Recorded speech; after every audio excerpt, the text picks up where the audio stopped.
আমরা পৌঁছলাম ঈশানীর বাপের বাড়িতে। ঈশানীর মা কনক দেবী ও বাবা কৃষ্ণবাবু দুজনেরই দৃঢ় সন্দেহ নীলাদ্রির ওপর। অবশ্য সন্দেহের উপযুক্ত কারণ ওনারা ঠিক দিতে পারলেন না। কনক দেবীর বক্তব্য, বিয়ের আগে ঈশানীর অন্য কোনো প্রেমিক ছিল না। ঈশানীর ঘরটা ভালো করে ঘুরে দেখলাম। ঈশানী তার প্রেগনেন্ট হওয়ার কথাটা কনক দেবীকে জানালেও তার শ্বশুর বাড়িতে কিন্তু কিচ্ছু জানায়নি। বিয়ের পর কোথায় বেশি এসেছে? ও আপনাদের এখানে বেশি আসতো না? না, আসতো, তবে খুব বেশি না। মানে ঈশানী বাচ্চাটা নষ্ট করতে চেয়েছিল। ডক্টর সেনগুপ্তা তো তাই বললেন। ঈশানীর শ্বশুর বাড়ির বাপের বাড়ির সবার সাথে কথা বলে মনে হলো ও বাচ্চার ব্যাপারে কাউকে জানতে দিতে চায়নি। আবার তুই বলছিস বাচ্চাটা নষ্ট করে দিতে চেয়েছিল, কিন্তু কেন ভাই? এটা একটা বড় ক্লু। আমার মনে হয় ঈশানীর মার্ডারের কারণটা এর পেছনেই লুকিয়ে আছে। বৌমনি, জানো তো, নীলাদ্রির মার্ডার করার মোটিভটা সব থেকে স্ট্রং। দেখো, ঈশানী বাচ্চাটাকে নষ্ট করতে চেয়েছিল। হয়তো বাচ্চাটা ঈশানী আর নীলাদ্রির নয়, সেটা নীলাদ্রি জানতে পেরেছিল, আর তাই জন্যই ঈশানীকে মার্ডার করে। এরকম কেস তো আগেও দেখেছে, খুব একটা নতুন কিছু নয়। তোমারও কি তাই মনে হয় দিদি ভাই? আমি এখনো কিছু বলতে পারবো না যতক্ষণ না নীলাদ্রির সাথে কথা বলবো। অরূপ, তুই পারমিশন করিয়েছিস আমি যাতে ওদের সাথে কথা বলতে পারি? পারমিশন করে দিয়েছি। ভাই বোন তুমি দুজনের সাথেই কথা বলতে পারবে। আচ্ছা, নীলাদ্রির এমন কোনো বন্ধুর খোঁজ পেয়েছিস যার সাথে মিলে ওই কাজটা করতে পারে? দেখো, এখনো মুখ খোলেনি, গুমড়ে আছে। আর বন্ধু বলতে ওই কিছুজন অফিস কালিগ, খুব একটা ক্লোজ নয় তারা। আমার মনে হয় দুদিনের মধ্যে মুখ খুলবে পুলিশ কাস্টাডিতে থাকলে। বন্ধুর হেল্প নিয়ে করেছে সেটা কেন ভাবছি? সেটা তো নাও হতে পারে, হয়তো গুন্ডা ভাড়া করে করিয়েছিল। সেটাও হতে পারে, কিন্তু বৌমনি, আমরা কি দেখলাম? নীলাদ্রি আর ঈশানীর মধ্যে সিরিয়াস ঝগড়া হয়েছিল সেদিন সকালবেলা। তারপর নীলাদ্রি অফিসে চলে গেল। তারপর হরিরাম তার মেয়ের বাড়িতে চলে গেল দুপুরবেলা। 4টে নাগাদ ঈশানীর শ্বশুর শাশুড়ি চলে গেলেন মঠে। তার আধ ঘন্টার মধ্যে ওর ননদ রিয়া সেও বেরিয়ে গেল।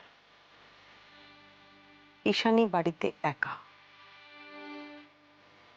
তারপর আমরা কি দেখলাম? সন্ধেবেলা 7:15 7:30 নাগাদ নীলাদ্রি অফিস থেকে বাড়ি ফিরে এলো, আর ফিরে এসে সে ঈশানীর বডিটা আবিষ্কার করে। পোস্টমর্টম রিপোর্ট অনুযায়ী খুনটা হয় সন্ধ্যে 6টার আশেপাশে। আর তখন নীলাদ্রির বাবা মা মঠে। আচ্ছা, ওনারা যে সত্যি বলছেন তার কি কোনো প্রমাণ আছে? একাধিক সাক্ষী আছে তার। আর হরিরামের মেয়ের বাড়িতে যাওয়ার? হরিরামে যাওয়া এবং আসার টাইম স্প্যানটা ম্যাচ করে গেছে। আর রিয়া? রিয়া কোথায় গেছিল তখন? রিয়া লয়ারের সাথে দেখা করতে গেছিল। কেন? লয়ারের কাছে কেন? প্রবলি ওর হাজবেন্ডের সাথে কোনো প্রবলেম চলছে, তাই 3 মাস ধরে এই বাড়িতেই আছে। ও, এখানে নীলাদ্রির আলিবাইটা সব থেকে উইক। ও বলেছে ও অফিস থেকে তাড়াতাড়ি বেরিয়ে গেছিল 4:30টার সময়। কেন? কোথায় গিয়েছিল? ওর হিসেবে ময়দানে গিয়ে বসেছিল। ময়দানে? হ্যাঁ, মানে ওখানে টেনশনে ছিল তাই ময়দানে চলে গেছিল। ময়দানে গিয়ে বসেছিল, তার মানে অনেক লোকের ভিড়ের মধ্যে। কোনো সাক্ষী জোগাড় করা খুবই মুশকিল। আর একটা কথা ভেবে দেখো বৌমনি, যে একমাত্র নীলাদ্রি জানতো যে কে কখন থাকবেন আর কে কখন ফিরবে, এটা তো বাড়ির লোকের পক্ষেই জানা সম্ভব, বাইরের কারোর পক্ষে নয়। যদি না ঈশানী নিজের থেকে কাউকে জানিয়ে থাকে। কাকে জানাবে দিদি ভাই? ওর প্রেমিককে?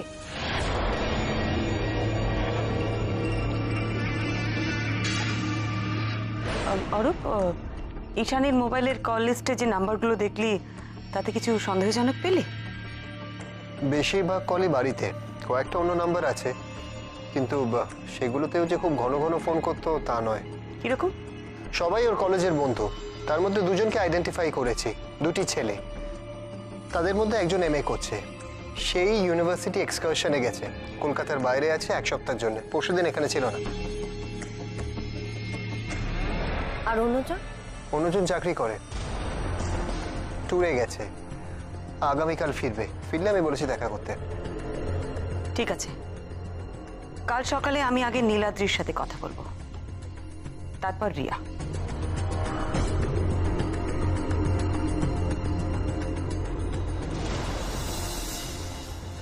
আমি ঈশানীকে খুন করিনি ম্যাডাম, আমি ঈশানীকে খুন করিনি বলছি তো। বেশ, আপনার কি কাউকে সন্দেহ হয়? আমি জানি না, আমি জানি না, আমি আমি কিচ্ছু জানি না। আমি এই একই প্রশ্নের উত্তর দিতে দিতে ক্লান্ত হয়ে গেছি। আমি জানি না। আপনি তাহলে যা জানেন সেটা আমাদের বলুন। বিয়ের পরে ঈশানী কিরকম ছিল?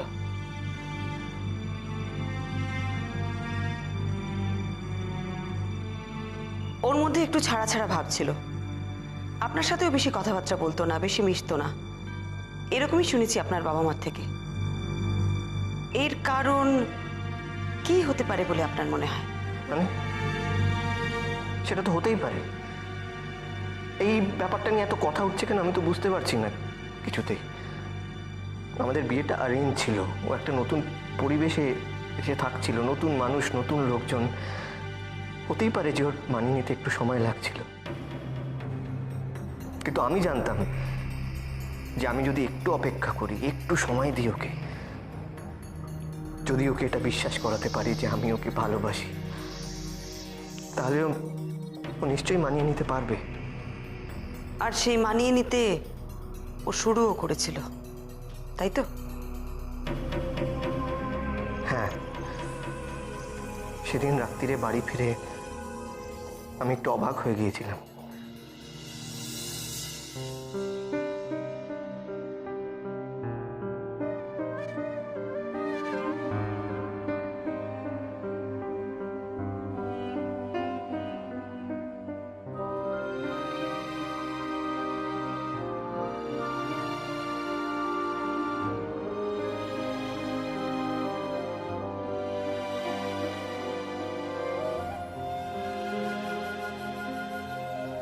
ঘরটা একদম অন্যরকম লাগছে। তুমি সাজিয়েছো? হ্যাঁ, মা বললেন সাদা ফুল তুমি খুব ভালোবাসো, তাই। বাসি তো, সত্যি খুব ভালোবাসি আমি।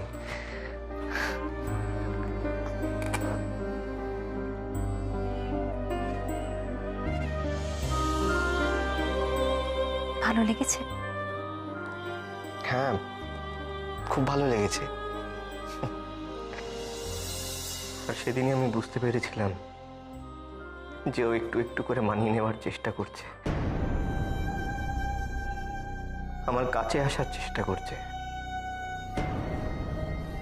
সহজ হওয়ার চেষ্টা করছে। আর তখনই আপনি ঠিক করলেন বাইরে বেড়াতে যাবেন, তাই তো? হ্যাঁ, কারণ আমি ভাবলাম যে ও যখন সহজ হওয়ার চেষ্টা করছে তখন আমারও ওকে একটু হেল্প করা উচিত। তাই ঠিক করলাম যে বাড়ির পরিবেশ থেকে, বাড়ির সবার থেকে যদি আমি ওকে কদিনের জন্য পার করে নিয়ে যেতে পারি, যদি কটা দিন আমরা একসঙ্গে একা কাটাতে পারি, তাহলে হয়তো ওর পক্ষে ব্যাপারটা সহজ হবে। তাই ঠিক করলাম যে আমরা বেড়াতে যাব। তোমার চাটা।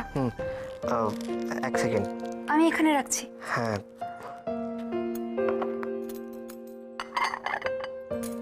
আরে কোথায় যাচ্ছ? আমি যাই, গিয়ে তোমার জলখাবারটা নিয়ে আসি। জলখাবার মা দেবে। তোমার সাথে একটু কথা আছে। কি কথা? বেড়াতে যাবে? কোথায়? জানি না, মানে সত্যি জানি না কোথায় যাব। মেবি দূরে কোথাও, শুধু তুমি আর আমি। যাবে? আচ্ছা, যাব। এখন যাই, জলখাবারটা নিয়ে আসি।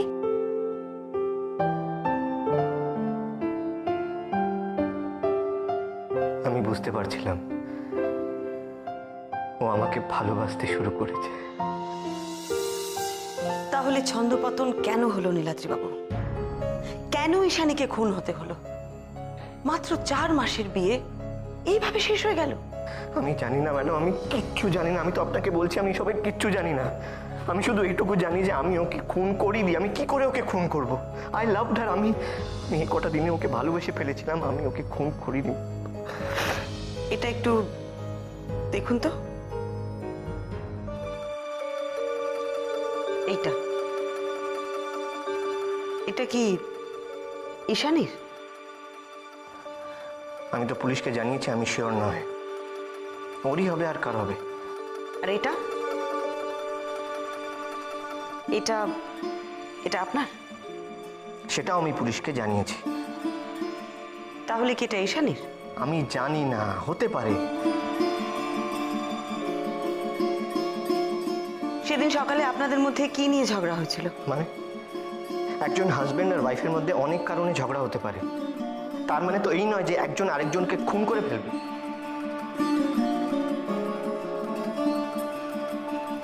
বেশ, নীলাদ্রিবাবু, আপনি কবে জেনেছেন যে ঈশানী প্রেগনেন্ট?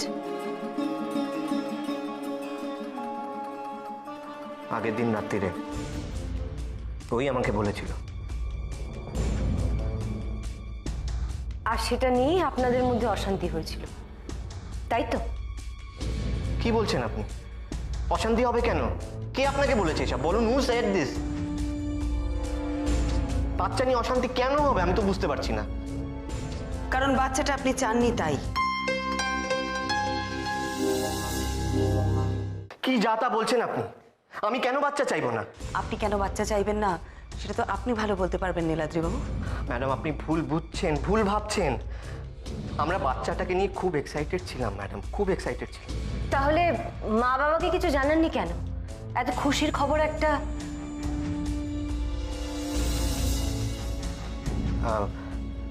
না মানে আমরা অ্যাকচুয়ালি ভেবেছিলাম যে মা বাবাকে একটা সারপ্রাইজ দেব, তাই। তাহলে হঠাৎ ওই বেড়াতে যাওয়ার প্ল্যানটা ক্যান্সেল করলেন কেন? দেখুন ম্যাডাম, আপনারা কিন্তু সব আলাদা আলাদা ঘটনা একসঙ্গে জুড়ে দিচ্ছেন, সব কিছুকে একসাথে পাঞ্চ করে দিচ্ছেন। সব ঘটনা কিন্তু সম্পূর্ণভাবে একে অন্যের থেকে আলাদা। আপনারা নিজেদের মতন করে একটা গল্প তৈরি করার চেষ্টা করছেন।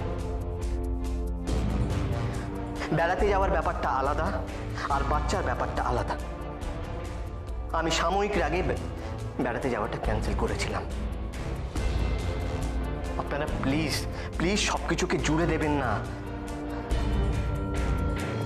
ঠিক আছে, আমরা এবার একটু অন্য ব্যাপারে কথা বলি। আপনি বসুন।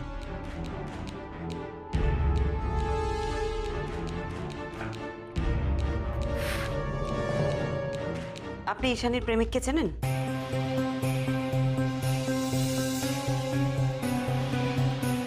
আপনি কিন্তু আমার মৃত স্ত্রীর নামে বাজে অ্যালিগেশন আনছেন, এটা কিন্তু অপমানজনক।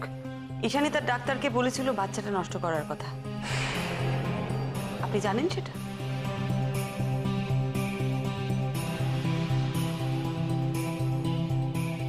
আপনার কথা মতন সবকিছু যদি ঠিকই থাকবে, তাহলে ঈশানী তার ডাক্তারকে এমন একটা কাজ করার কথা বলবে কেন? মিথ্যে কথা বলছেন আপনি, আপনি মিথ্যে কথা বলছেন। আমার কাছে প্রমাণ আছে নীলাদ্রিবাবু।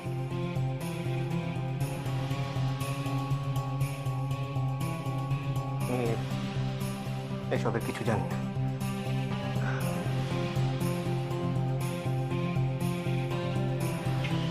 আমি শিওর এই কেসটাতে কোনো তৃতীয় ব্যক্তি আছে। তাহলে তোমার কি মনে হচ্ছে নীলাদ্রি খুনটা করেনি? সেটা আমি এক্ষুনি জোর দিয়ে বলতে পারবো না অরূপ, তবে ওই তৃতীয় ব্যক্তিকে খুঁজে পাওয়া খুব দরকার। আর আমার বিশ্বাস তাকে খুঁজে পেলেই তার থেকে আমরা অনেকগুলো সূত্র পাবো, আর সেগুলো পেলে এই কেসটা নিয়ে এগোতে খুব সুবিধা হবে। এরকম বদ্ধমূল ধারণা তোমার কেন হলো দিদি ভাই? আমার ধারণা সেদিন নীলাদ্রি বাড়ি ফেরার আগেই ঈশানের কাছে কেউ এসেছিল, আর সম্ভবত ওই ফাউন্টেন পেনটা তারই ফেলে যাওয়া। আচ্ছা, সেটাও যদি হয় তাহলে নীলাদ্রি কেন বলছে না যে ওর বউয়ের অন্য কোনো প্রেমিক ছিল? নিজেকে বাঁচানোর জন্য তো বলতে পারতো। এই ঘাট থেকে এত বড় একটা অভিযোগের বোঝা তো নামতো। অরূপ, ঈশানীর ওই বন্ধুর সাথে তোর আজ দেখা হওয়ার কথা না? আজকে তার তো আসার কথা, কিন্তু জানিয়েছে যে ঘন্টা দুয়েক দেরি হবে। তুই তার কাছ থেকে জানার চেষ্টা করবি কার সাথে সম্পর্ক ছিল ঈশানীর। যদি জানতে পারে কেউ ছিল তাহলে কি আমরা ধরে নেব যে সেই খুনটা করেছে?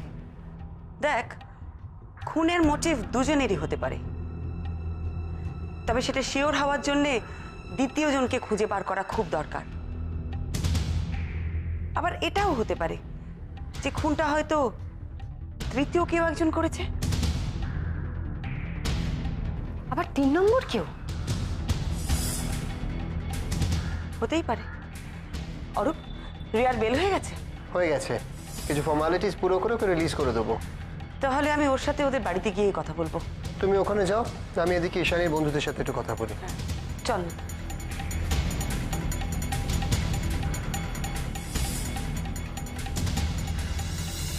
আমি জানতাম ঠিক এরকম কিছু একটাই হবে। আপনি জানতেন? না মানে আপনার মনে হয়েছিল ঈশানী মারা যাবে? না না, ঠিক তেমন না। আসলে আসলে সব কিছুর মধ্যে না আমি অস্বাভাবিক কিছু দেখছিলাম। কোনো কিছুই স্বাভাবিক ছিল না, তাই জন্য আমি আগে থেকে বুঝতে পেরেছিলাম। দেখুন, আপনি কি জানতেন, কি বুঝতে পেরেছিলেন সেটা একটু আমাদের কাছে পরিষ্কার করে বলতে হবে। আপনার কথা ঠিক বুঝতে পারছি না। গত 3 মাস আগে থেকে আমি এই বাড়িতে আছি। ঈশানীকে খুব কাছ থেকে দেখেছি। ওর কথা বলা, আচার আচরণ, ব্যবহার সব কিছুর মধ্যে নর্মাল ব্যাপারটা ছিল না। মনে হতো ও জাস্ট সহ্য করে নিচ্ছে বিষয়টাকে, বা এই বিয়েটাকে জোর করে মানিয়ে নিচ্ছে। তার মানে রিয়া, আপনি বলতে চাইছেন যে আপনার দাদার সাথে ওর বিয়েটাই স্বাভাবিক ছিল না, তাই তো? সেটা শুধুমাত্র ঈশানীর দিক থেকে। আমার দাদা কিন্তু ঈশানীকে বিয়ে করেছিল সংসার করবে বলে।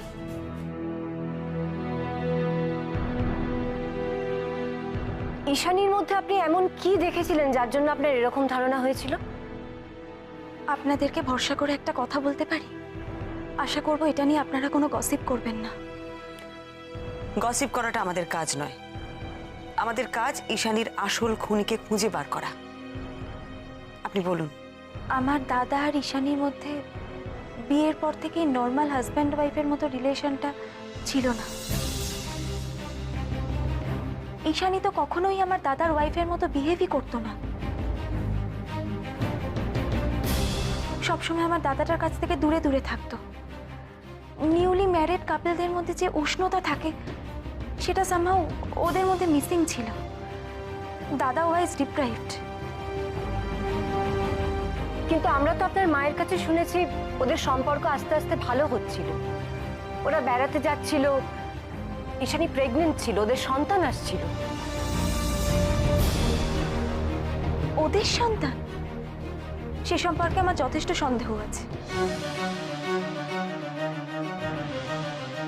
আমার মনে হয় না ওটা দাদার সন্তান।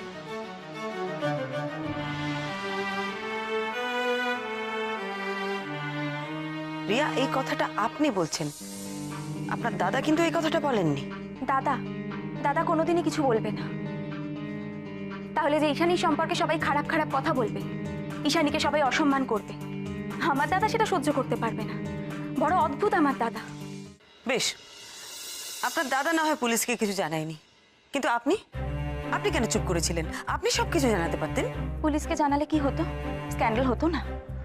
আপনি জানেন এসব কিছুর পরেও আমার দাদা কি বলেছিল? তখন ঈশানী ডেড বডি পড়ে ওই ঘরে। এ বাড়িতে পুলিশ। দাদা আমার হাত ধরে সবার সামনে থেকে টেনে নিয়ে এলো এই ঘরে, আর তারপর বলল, দাদা, এই দাদা, কি হবে রে এখন? ঈশানী যে এইভাবে। শোন শোন শোন শোন, এখন এইসব কথা বলে কোনো লাভ নেই, সব আলোচনা করে কোনো লাভ নেই, ঠিক আছে? শুধু তুই আমাকে একটা প্রমিস কর প্লিজ। কি প্রমিস? যে তুই বাড়ির লোকের সামনে বা পুলিশের সামনে ঈশানীর নামে এমন কোনো কথা বলবি না যাতে যাতে ওর নামে গসিপ হয়। বুঝতে পারছিস তো? দাদা আমি না রিয়া, আমি কিছু শুনতে চাই না। তোকে তোকে প্রমিস করতেই হবে রিয়া, প্লিজ। তুই ঈশানীর কথা না ভাবিস, আমার কথাটা একবার ভাব প্লিজ। প্লিজ। কিন্তু পুলিশ তো জানতে চাইবেই। হ্যাঁ হ্যাঁ, পুলিশ তো জিজ্ঞেস করবেই। পুলিশ জিজ্ঞেস করলে যতটুকু দরকার ততটুকুই বলবি। মানে ঈশানীর সম্পর্কে তুই কি ভাবতিস, কি জানতিস, সেসব কিছু বলার দরকার নেই। আমার আর ঈশানীর সম্পর্কের ব্যাপারে কিছু বলার দরকার নেই। দেখ রিয়া, ঈশানী তো চলেই গেছে। ও তো আমার ওয়াইফ ছিল। আর ওর নামে যদি কোনো স্ক্যান্ডেল হয় সেটা আমি চাই না রে। তাই বলছি, প্লিজ আমাকে প্রমিস কর প্লিজ। কিন্তু দাদা, দাদা তোকে যদি পুলিশ। তুই তো আমাকে চিনিস,